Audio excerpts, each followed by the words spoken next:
There's a lot going on. There really is a lot going on. And actually, you can kind of split it up in a way into three narratives, three stories that we're learning more about. And the first, of course, was what happened in Runcorn. And Sophie just ran through these numbers a moment ago, but I'll just give you the quick update. Obviously, Reform winning in that by-election, but by such a thin majority. Let me just show you 6. I mean, that is not a number we normally see around there. And if I kind of give you that the context, the historical context here, what we can look at is, if you look back at every one of the narrowest by-election results that we've had in history, or at least going back in living memory, there's others that are a little bit tighter, kind of more than a century ago, but nonetheless, we've never seen anything like that. Never. These are tight results.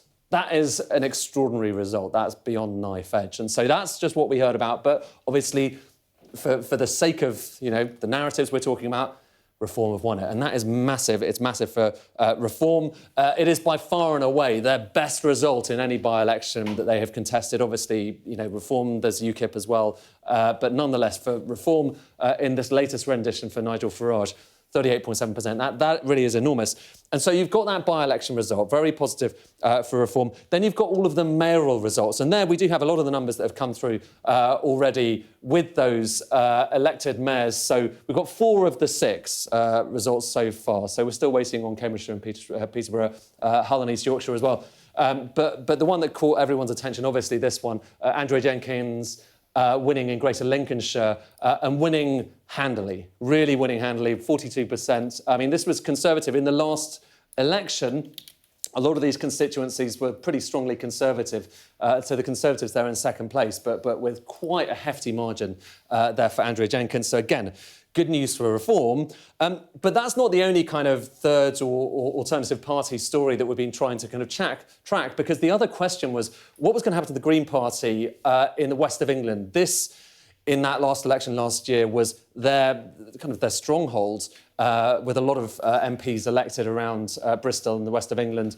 And so I think they were hoping for a better performance than that, coming in third place to Reform, and obviously Labour winning there in the west of England. So you've got those mayoral results, and then that's the second part of this. And then the final part this is the bit that's evolving right now, is what's happening in those council elections. A lot of shire councils that we're having. So again, traditionally Conservative, and this is just on the basis, over here, look, we've only had one of 23 in terms of the total results across the councils. As I mentioned, Nottinghamshire, we're getting kind of ward by ward, seat by seat, we're getting some of those numbers, so we'll bring them to you.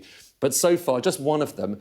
But already from what's happened in Northumberland, that one result, there's a real kind of story here, because the Conservatives have lost control of Northumberland. It's gone to no overall control, but the big picture here is the changes, OK? So look at this. Conservatives down by 10 seats in Northumberland. The Reform up by 23. OK, so 0 to 23, because they weren't contesting this, obviously, back in 2021. That was the last time it was contested. But here's what's striking, OK? If you look at just the share of the vote in this specific council, OK, and we're going back to the 1970s here, you get a sense of how the story, particularly in this part of England, has shifted. And the political dynamic has changed. So look at that. There's the Liberals, the Lib Dems being quite strong within this council. Conservatives always pretty strong. Labour always pretty strong as well. But just look at what's happened recently. So that is the result there, with Reform taking that enormous chunk of the vote there. And Labour and the Conservative Party have basically been squeezed out. So you're seeing this squeezing out of those main parties. And the question, of course, is going to be, in the next few hours, because this is literally one council, we're going to get the next in the coming hours. You saw from Nottinghamshire, Durham, all of the next. The question is whether that squeezing out is going to happen across England, across all of these council elections. And I mean, it's too early to say, Sophie, but so far, there's definitely an indication that looks like the way it's heading. But yeah, the data is still coming through.